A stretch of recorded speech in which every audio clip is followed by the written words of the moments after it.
Bonsoir, c'est la double minute chrono et ce soir on parle de zone d'activité économique. Et qui êtes-vous? Je suis Virginie Rossigneux, je suis coach, je suis formatrice en leadership et psychothérapeute. D'accord. Et donc quel est votre lien avec ce sujet des zones d'activité économique?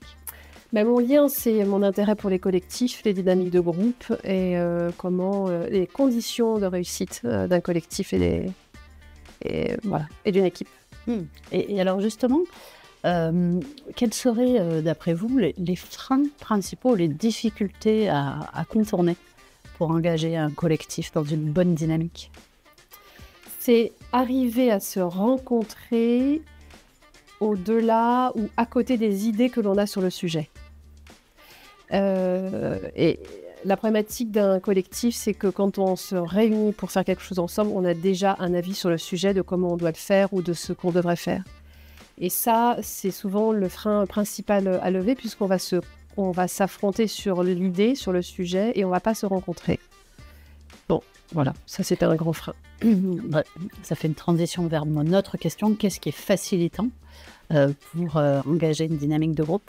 Voilà, et donc ce qui est facilitant, j'aime beaucoup cette phrase de Schutz qui dit je croyais qu'un collectif performant était celui qui avait un bon chef, celui qui avait des membres différents au sein du collectif, celui qui avait des buts clairs, celui qui savait décider ensemble.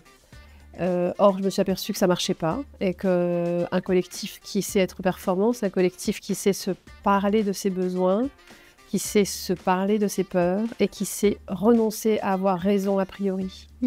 Donc, c'est cette brique-là qui est importante et qui lève des freins, et qui prend du temps. Un temps qui n'est souvent peu regardé comme ROI. Très bien, prendre le temps de poser ses peurs. Et de renoncer à avoir raison. Et effectivement. Merci beaucoup Virginie.